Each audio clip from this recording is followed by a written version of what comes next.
我想做的事，他总是承诺的很好，然后就拖着，最后还是按他的想法办。我承诺他的事，我也在努力，但我也需要时间，可他现在什么事都和我拧着干。我为他一步步妥协，可换来的却是他的得寸进尺。我只是想把两个人的日子过好，可他现在根本不配合。有请这对夫妻，有请。郝先生30岁，来自西安，摄影师；曾女士26岁，来自西安，摄影师。欢迎两位哈，等于既是夫妻又是合作伙伴，这么理解 对吗？对。结婚几年？结婚1年，认识了有差不多6年了。那也就是7年之痒了呗。对。今天来是怎么了？就是认识这么久也结婚了，他大大小小的事也基本上从来就不和我商量。我要是有什么提出来的要求，他也就是缓着，然后最后还是按他的走。阳奉阴违。对对对，就是这意思。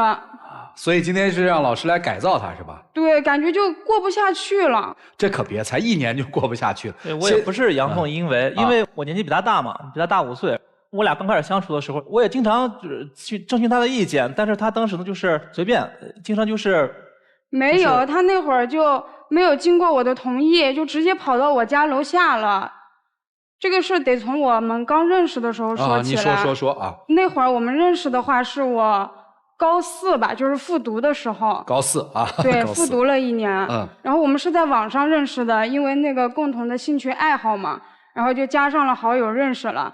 他也知道我是高4，压力比较大，然后经常就会陪我聊天呀，鼓励我呀，然后疏解我的压力。但是就是到了大学的话，我们确认了关系，谈了也差不多有1年了。然后他跟我说，想让我爸爸妈妈就知道他和我的关系嘛。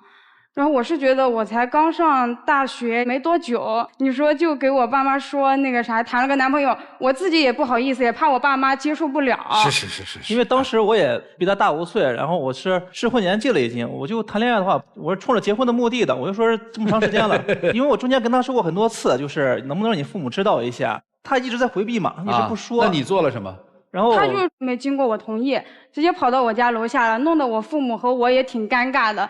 就啥也没说，我突然就冒出来一个男朋友。不是，他在你家楼下怎么就尴尬了呢？就敲门呀，然后说，他说敲开了门，对，说阿姨，我是她男朋友，我现在来就是想见一下，就是伯父伯母，就是这个意思嘛。他就是想确定一下这个。拎东西了吗？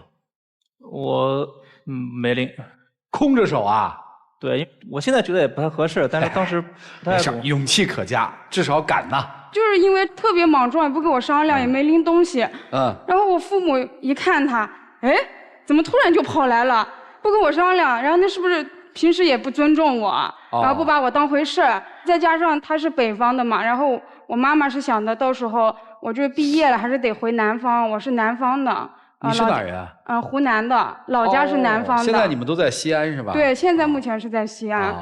然后就是不同意，觉得远嘛，还有就觉得他莽撞，又觉得是网上认识的，老一辈的人都觉得网上认识的不靠谱。所以你看老人家的想法，他多么的缜密。你那个行为，他首先看到你这小子对我闺女平常不尊重，要不然怎么能不商量就来呢？对，看见没有？所以年轻人啊，别鲁莽着来啊，看起来很男子汉啊。这个行为背后，说不定给自己埋了多少坑呢？对，是的。后来呢？后来就是他跟我提分手了。当时我还在苏州上班啊。我去了以后，我也其实心里也不太高兴嘛。然后他爸妈也对我印象不太好。他最后我回苏州以后跟我说是要么就分开吧。当时我也没说分开，然后就没再联系了。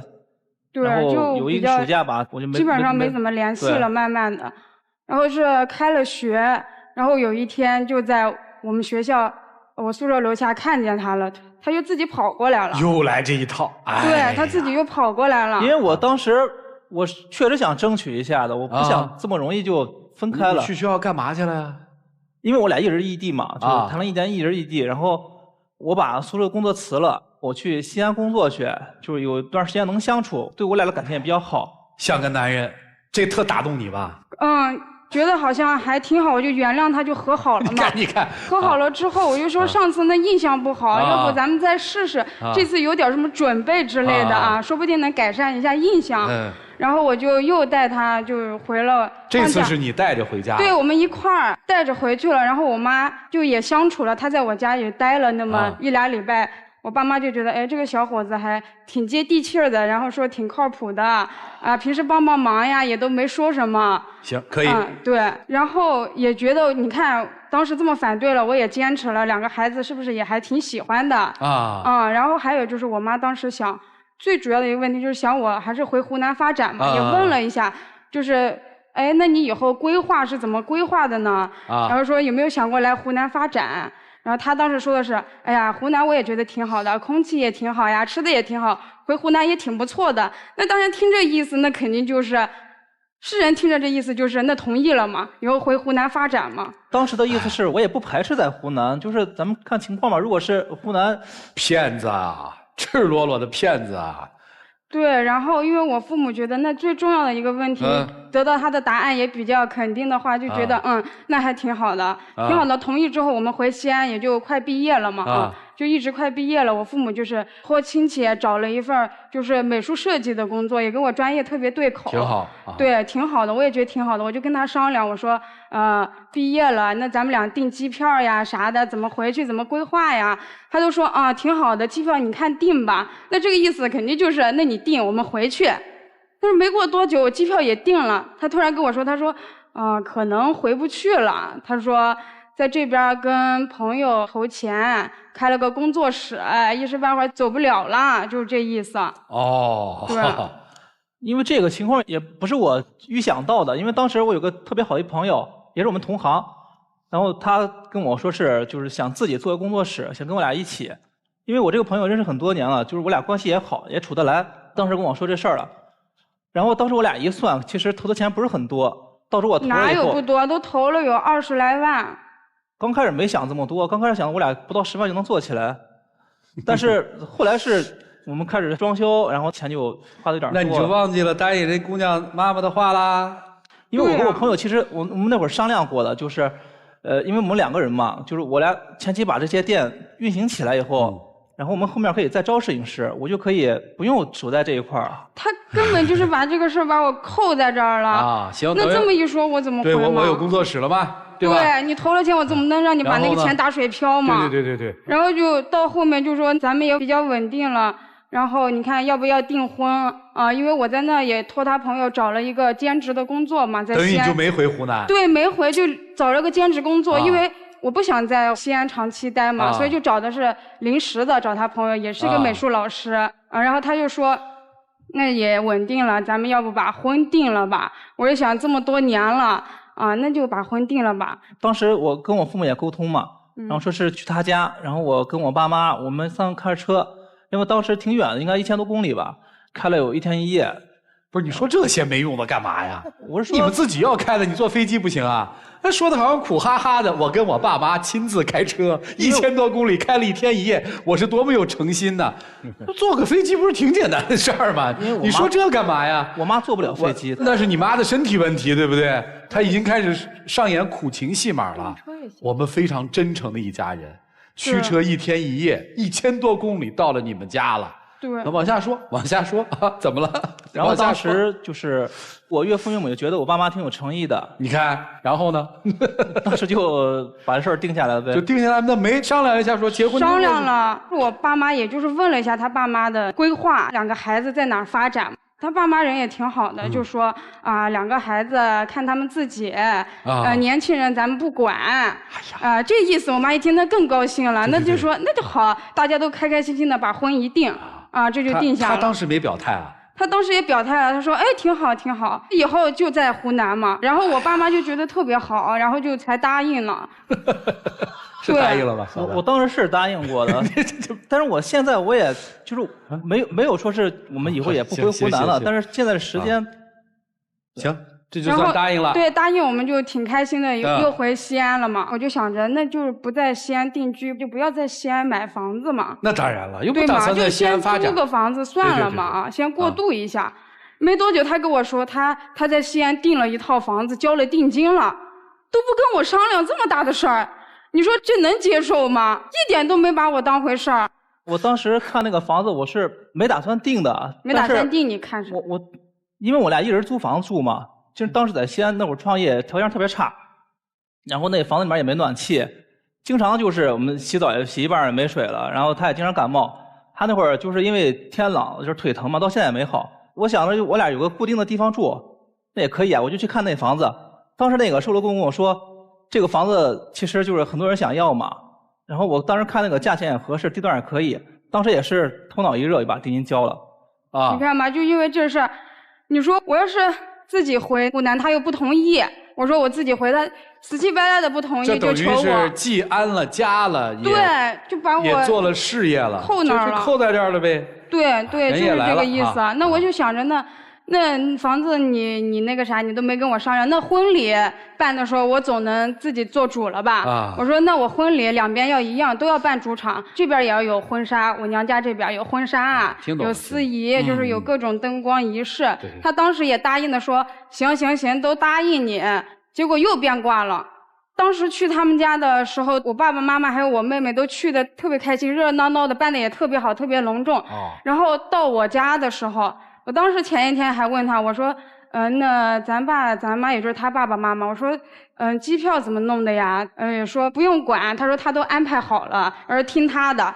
结果一办就是个回门宴，什么都没有，公公婆婆也没来，就让我特别下不来台。我给亲戚朋友都说的是，是婚礼嘛，根本就不是这个。因为我妈她确实坐不了长途车。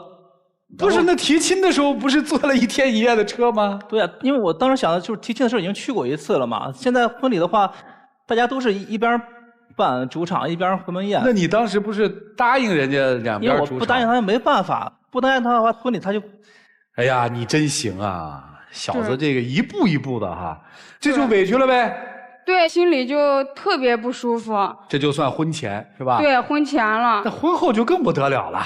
婚后他就老爱挑我刺儿啊，特别爱挑我刺儿。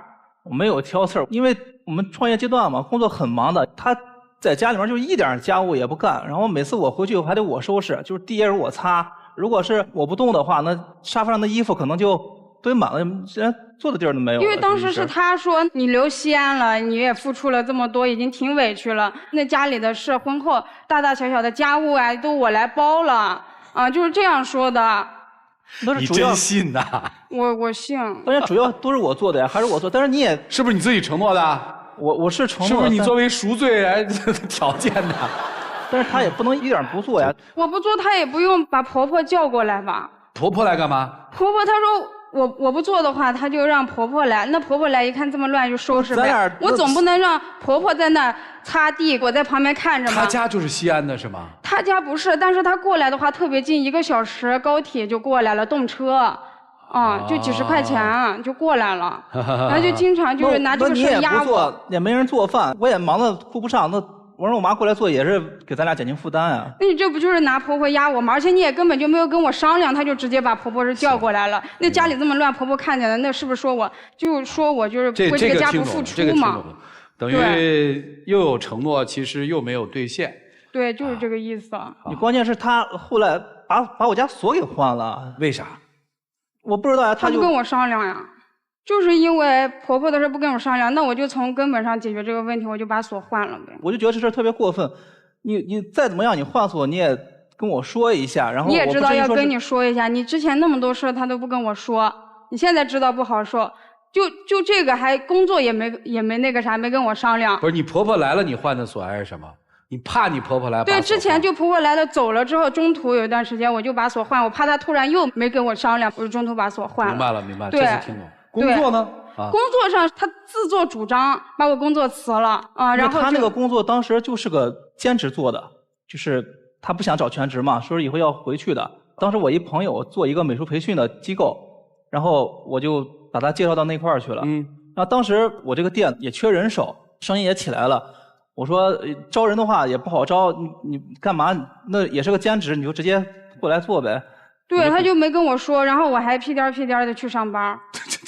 然后人家说你不是辞职了吗？我说哎，他不是说你不来了吗？你不是要帮他工作室吗？我当时就我才知道，好尴尬，原来是这样，好尴尬，真的是。所以你现在变成了他的，对，就助理嘛。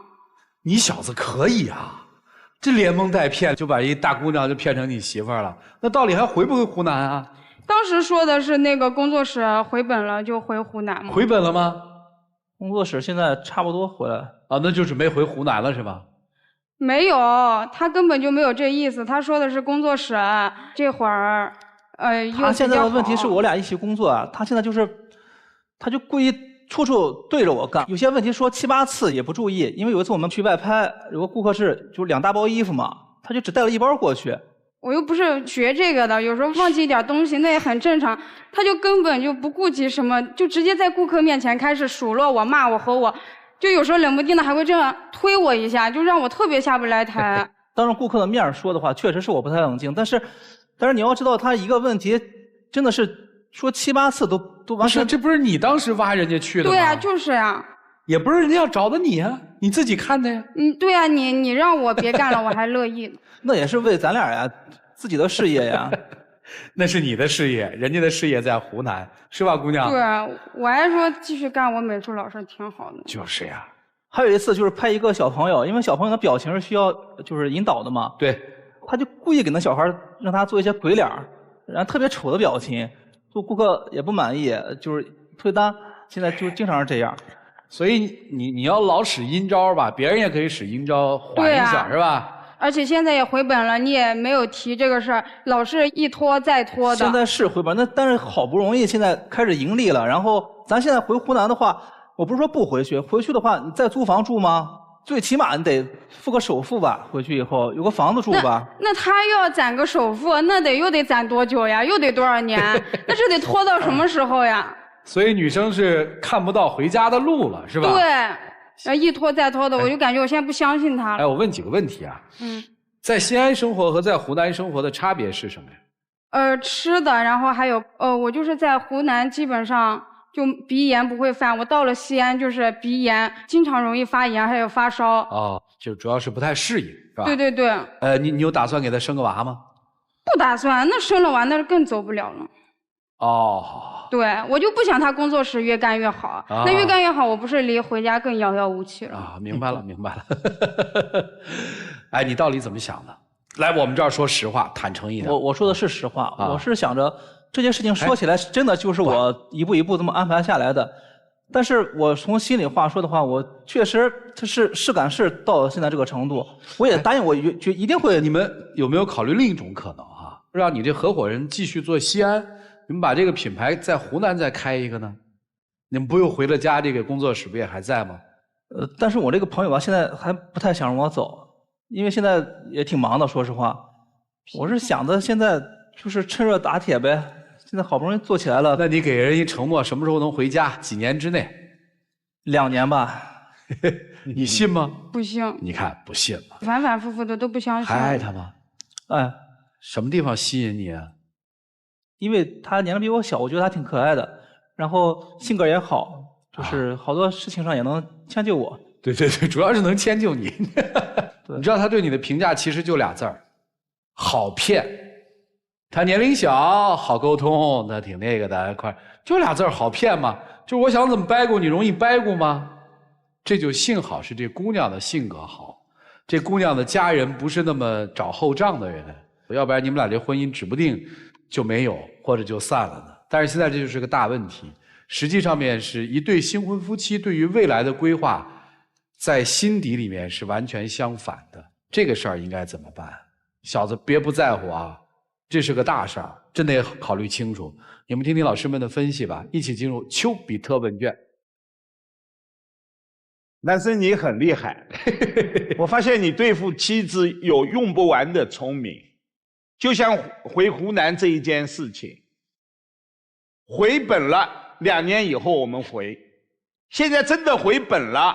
他说我要乘胜追击，等到他失败了，他会说哪里跌倒哪里爬起，所以一辈子他都有理由都有借口不回湖南。但是男生你有没有感觉点愧疚？作为丈夫，你给妻子的承诺，一个个都比孙悟空还要空。而且你很多事情，不管对不管错，你总是有理由，总是有借口。你对妻子很显然缺少了尊重。是刘锡安还是湖南，本可以好好的商量。你为什么要用这样的梦幻般的借口和理由去蒙骗他呢？她是你妻子，如果你真的有足够的理由，我想你也会尊重，对吧？所以你不要看这样的问题很小，小问题最后积淀在一起，它就是大矛盾。这种矛盾一旦不可化解，它可以把你的婚姻全部击垮。所以再不要用自己的借口，用自己的理由去骗他了，好吗？我们厚道一点。谢谢波红兄啊！来，沙大老师，你真是步步为营啊！不真诚，不坦诚，你正在把你们的婚姻推向悬崖。其实，在开始的时候就有很多的问题，但是你是一个很好的一个掩盖问题的人，你把所有的问题都糊弄过去了。麻烦你接下来真诚一点，坦诚一点，就是怎么想的怎么说，怎么说的怎么做，就不要说一套做一套，这样真的特别容易将你们之间的信任撕裂。一旦撕开了一个口子，再想缝上太难了。另外，其实我更想跟女生说的是什么？我觉得你现在在做婚姻当中的木偶人，就是你完全被他牵制着走。不要这样，你现在不能浪费自己的人生时间来跟他对抗啊！你不觉得这是在浪费你自己的人生，浪费你自己的青春吗？我觉得说找一个什么临时工啊，什么兼职什么，这完全是对自己人生不负责任。你不管在哪个城市生活，那都是你的人生啊。所以我觉得你应该调整一种心态是什么？不要受他牵制。无论在哪儿生活，是你的选择，你要为你的选择负责任，你要为你的人生负责任。在西安，不要依附于他，听他的说去他的工作室工作就去他的工作室，你为什么不靠自己的能力去找一份工作呢？你需要运用自己的能力在这个社会当中生存啊！你每天纠结的是他什么时候跟我回长沙，你应该纠结的是我的人生接下来该怎么走。我可以依赖你，但我绝不依附于你。所以我觉得虽然他是不对，他可能在哄你骗你，但是你不应该在这个骗局当中一再沉沦下去。醒醒吧，好吗？谢谢。好，谢谢沙大老师。小鹏老师，你会相信一个爱你的骗子吗？一般的姑娘都会说我不会相信，因为骗就是骗。男生，你真的是爱他了吗？我只知道一个信条，爱里边不会有谎言。我绝对相信一点，一个做事儿的人，他不会轻易离开自己的战场。我自己跟你一样，我们都是创业者。谁要告诉我说，小鹏放弃北京的创业项目，只要回本立刻走，我怎么可能呢？我好不容易回本了，我绝对会要再做下去的，我不可能走掉。所以男生，爱人还是事业，你选哪个？如果你选爱人，那你就只能立刻回去；如果你选事业，就得明确的告诉给他，不会回去的。我希望你在这个地方陪我一起打拼天下。同样，我也想问姑娘，你明知是骗局，你还步步愿意被骗，为什么呢？可能是因为你爱他，可能是因为你舍不得他。所以我也想让你自己问你自己，我要不要就在西安生活？因为对于你来讲，其实回哪里，只要跟最爱的人在一起，在哪里都是有爱的。我告诉给他，从今天开始我陪你创业，不要再选了，我陪你。所以这是你们应该做的决定，而不是只为自己着想。千万记好了，只为自己着想，永远得不到真正的家庭幸福。谢谢。好，谢谢小鹏老师。李娜老师，我一直在想，他究竟是在这桩关系里头是骗你的居多呢，还是不尊重你的居多？然后我倾向于后者。不尊重你，主要是因为你是个小孩儿。他认识你的时候，你是个小孩儿。你回到湖南去，也是要做一个小孩儿，回爸妈身边。你到他身边也是做一个小孩儿，因为一切听他的就好了，你没有自我主张。所以他觉得我什么事儿不用跟你商量。我们对小孩的方法永远都是哄哄，先哄好了就行。小孩说妈妈我现在要吃糖，我们说过会儿，然后给他一个玩具一塞，慢慢的他就忘了吃糖这回事儿。他对你也是这样，你说我要到湖南，他说好的，会的，慢慢的你可能因为忙于西安的事情，他觉得也就忘记了回湖南这件事儿。之所以你把他当小孩，是因为你觉得他没有成熟到可以跟你共同商量这件事情。你们从来没有理智的去讨论过，留在西安我们可能有更好的发展，我们的收入，我们的住房，我们孩子可能将来面临的学习各方面的东西，你没有跟他理智的谈过，你都是敷衍他，会的，会回去的。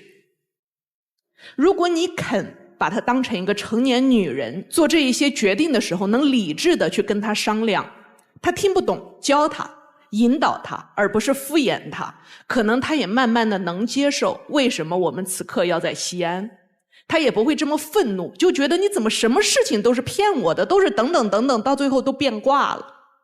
试着跟她理智的沟通，慢慢的让她成长起来，不要再老采取哄，因为小孩要长大了。假如他跟你商量了，假如他跟你一五一十的，我们把这个利和弊都摆在这里，写得清清楚楚，考虑过了湖南和西安，你是不是有可能会倾向于他为你们的人生做的选择？所以记住了，在这里头问题很大的人其实是你姑娘，你都没有做好为人妻的准备，甚至你都没有做好一个作为社会职业人的准备，你就糊里糊涂的变成了别人的老婆了。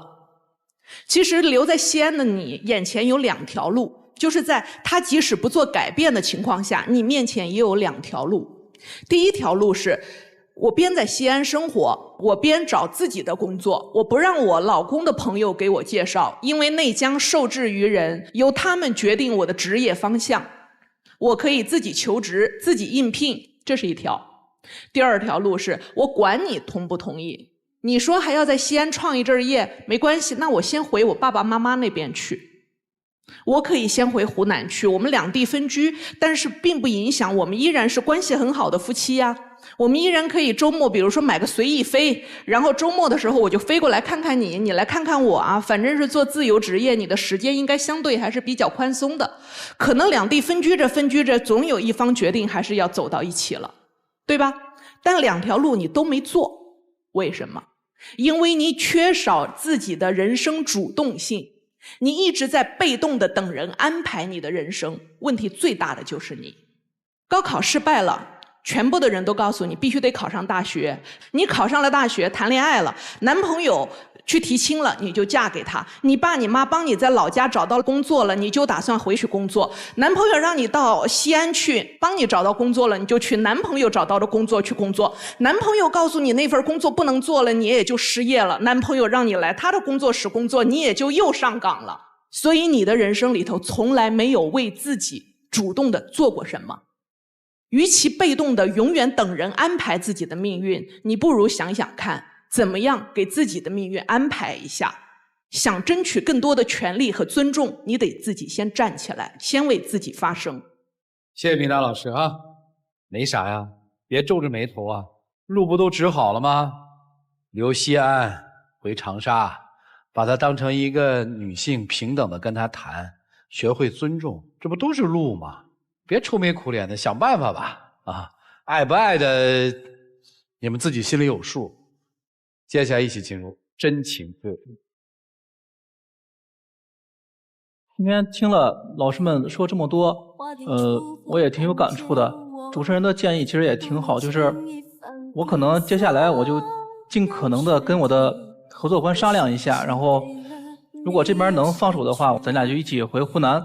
但是可能你也得给我一点时间。我在我再考虑一下吧。我感觉好像不是，因为我知道我一直以来确实做事情都比较自我，然后我现在也意识到这个问题，以后的我就也尽量改变。